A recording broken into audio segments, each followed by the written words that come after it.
This is the plaintiff, Maurice Murphy. He says he brought his car to the defendant's shop for repair.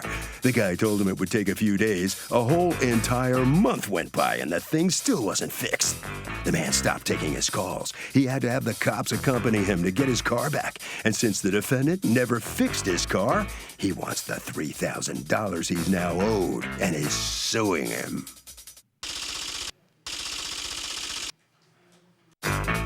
This is the defendant, T. Ward. He says he repaired the plaintiff's head gaskets on his 2005 Pontiac, but the car had other problems as well. When he told the plaintiff it would require more repair and more money, the guy freaked out and started jumping up and down, demanding a refund. Well, he's sorry, but he doesn't work for free. He's accused of not fixing things right.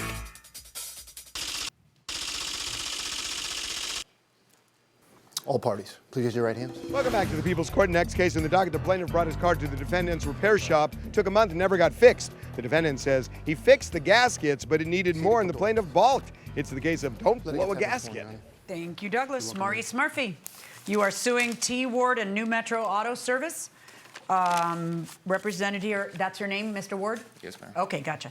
For $3,000 that you want paid to you because he did a $400 repair that didn't work. Talk to me. All right. I met Mr. Ward through my mom's friend at work, and I got his number from her, so I gave him a call to tell him what's the problem with the car. What kind of car is this? I had a 2004 Grand Am Pontiac GT. And what was the problem with the car? And the problem was I had a bad head gasket on it, and I needed it redone.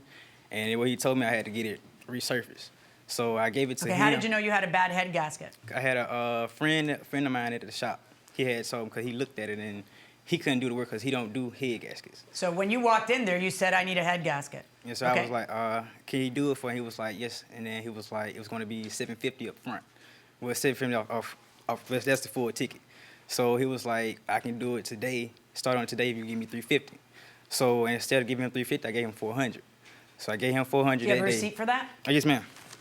Got the receipt. Thank you. You're welcome. Okay. I got the receipt, and he told me to give him 3 to 4 days. So I gave him till Friday, because I think I gave it to him to a Monday or Tuesday. And Friday came around, I never called him, so I just went on and gave another the weekend. So Monday came, I gave him a call. Mm-hmm. So he was like, okay, everything is okay. Hold on. Yeah, he was like, everything is okay. Yes, it is. Okay, so he gave you $400 for a deposit? That's correct. Okay. So on Monday, finally you get around to picking up your car? Mm-hmm. Okay, so, what happens? So he was like, he had a battery on the car. So he was like, it was just working fine. As soon as you pulled up, it just started messing up.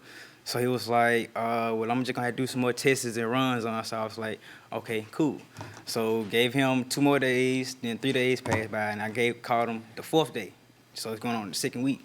So I'm calling him, and he never gave back. He gave me a call back, nor text message, nor nothing. So the weekend went by, and my granddaddy, he came up to me, and he was like, I should come with you to the shop Monday. Let me see. No, that was my mom. Okay, you don't have to tell me every tiny little detail. Tell me what happens when you eventually go to the shop and get your car back. How does that go down? Tell me. When I went up there to try to get the car by myself, I was like, can I get my money and my car back? He was like, no, you can't get both. So I was like, well, can I get my car back? You can't get that either. So I was like, okay, so what can we do this? Well, you're going to have to wait. Because they wanted you to pay the rest of the $750? No, he didn't want me to do that either. He wanted you to what? Wait until he finished diagnosing it? Yes, ma'am. So, but it was taking too long. It was taking too long. So when the next day or so, I seen the car on the front of the building, and it was in that same spot. And I drove past that like almost every day, and it was still in that same spot. Still, everything was in place. What was wrong with the car? It was working when you changed the head gasket. Mm-hmm. And then what happened?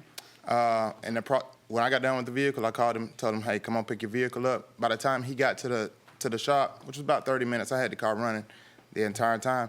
It started running terrible. Right. I told him, I said, man, look, I'm not sure what's going on with it, but if you come back, give me a little while, I'll get it situated. So he gave me a few days on it, and I wasn't able to pinpoint what the problem was. Meaning you didn't try? Because you were too busy? Oh, no. I tried, but I didn't have the time to fully commit to his vehicle only. Long story short, I was unable. Oh, please. Long story short, I was unable to figure out what the problem was. At some point, it sounds like you decided it's going to take me too long to figure out what the problem is. I got a lot of other repairs. Just take it somewhere else, kind of thing. Yes, ma'am. Okay. So you tell him that when? A few days after he came to initially pick it up. Okay. And so when does Grandpa get in the picture? I wasn't there when Grandpa was there, so. All right. So how does he get the car? Were you demanding the rest of the $750? No. One day I was working, and Mr. Murphy and the police pulled up. So I walk outside. I say, hey, what's going on?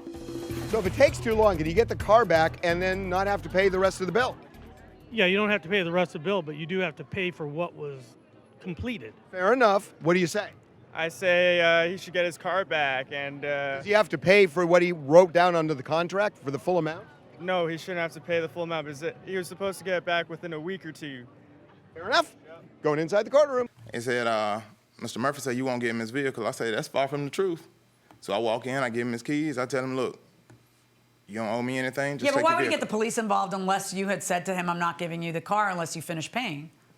No. I mean, you had I ne- agreed with him on a price for the head gaskets, and you did the head gaskets. Right, I did the head gaskets. He and I never discussed any more money. Oh, but I thought that it was going to be a total of $750, you said. That was the initial. The first day he came, I told him the total price. Right. I told him I need half of it up front to buy parts, and the other half would be for the labor. Right. So I would think that if you completed the job, that the natural position for you to take is you owe me the rest of the money. I completed the job, but Judge, if you come pick your car up, It should work. expecting it to run 100% and it's not running 100%. So why do you think he brought the police over? Each time that he was coming, what were you guys telling him? I'm under the assumption that he wanted the police to make me fix the car or something Or that. to make you return the money? No, we Did never he ever discussed money. according to you, he never said, I want We my never money back. discussed any more money. All right, so you get the car, and what happens? You take the car somewhere else, Yeah, I had took the car somewhere to get checked at. and then they And- tell you that you need a lot of other stuff besides just a new head gasket. Yes, ma'am. Okay, so how's that his fault? Why does he have to 'Cause, pay like- you $3,000? Because when he went inside of it, he was like the motor.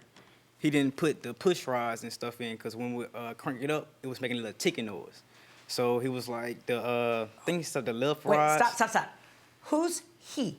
The mechanic, That mechanic or a different mechanic? a different mechanic. In the new place. So your testimony is that the new mechanic told you everything wrong with your car is a result of his work on the head gasket. No, it was the stuff that he did on the head gaskets and stuff like that. They went inside the motor with the same thing that he did to try to fix to see what's wrong with what he did. But when they went in the inside, they seen like everything was like not even together right. Poorly done. Poorly done. Okay, can I see proof of that? Yes, ma'am. Because I only paid the stuff that he Just a messed moment. up for. How is this proof of that? Oh, that's all. Where does this say what you just said it would say? That's the stuff that he had messed up right there. No. This is stuff you paid for to get done. That's what this piece of paper proves. It proves that on your 2004 Pontiac Grand Dam, you had a valve replacement, rear cylinder head, spring, and something I can't read. It does not prove that he did something wrong that caused you to have to get all this done. You're saying that. You're telling me, but that's what the mechanic said, so let's see it. I just need proof of it, because otherwise, you just want him to pay for the repair for your car, and that's not fair. So I need to see actual evidence, which typically comes from the new mechanic, saying the old mechanic just botched the whole thing up. Now, if you went in there and said, my car doesn't work, and he went back and said, you need a new head gasket, and then all of a sudden that doesn't solve it, I could at least see your argument to get your money back on the repair, not $3,000, okay? I mean, this is ridiculous. This man doesn't owe you $3,000. You actually have a new head gasket, and that's one thing you didn't have to get done. And we're talking about a pretty old car. How do you figure he's got to pay you $3,000? I mean, this is priceless. $1,300 in car repairs, $1,300 in lost wages and gas fare. Why do you have lost wages? Why don't you just take a bus or something? Because I missed 2 or 3 days of work, and then You make $1,300 every 2 or 3 days? oh no, ma'am, I was like, because I was using my mom's car. Then you weren't missing work. No, It's no. one or the other. You I'm- can't get gas fare and say I missed work because I didn't have a car. Nope. All right, we're done here. This was No, fun. let me- But based on what I have listened to and the complete and utter lack of evidence on your part that they did something wrong, my verdict is for the defendant. Thank you, Judge. Wow. Well, unfortunately for the plaintiff, he fails to prove his case, and you come away with nothing. Sorry about that. Yeah. Did you learn anything from this? Not to give people money up front when they don't know what they're doing. So that's one thing I'm not going to Well, that's one thing, but he seemed to fix your head gasket, but there was more wrong. He didn't fix it because it was still making a ticking noise and it's still running hot. That's what I'm trying to get across. This stuff that I If you're suing have. for $3,000, you know, all this, I've been missing out a lot of money, so he got to cough up or something. At least give me the money back that I paid him because he didn't fix the head. Well, you didn't prove that to the judge. Okay, sorry about that. All right, Mr. Ward, if you'll come out. You did do the head gasket. I did. And he says that you didn't do it right, but you did? Listen, it was an old car. It had Yeah. a salvage title. There was other things going on with the vehicle. Yeah. The vehicle had been sitting up a long time. I did what I could with it, but I had a lot going on at that time. Okay. I apologize for his inconvenience, but... All right. Thank you very much. Thank you, sir. Okay, you're welcome. Harvey? So, Doug, repair shops are licensed in most states. And, you know, it's not a bad idea before you go to court is to call the licensing agency. Sometimes it's called the Bureau of Automotive Repairs. They might put pressure on a dealer or on a repair shop that doesn't do what it's supposed to.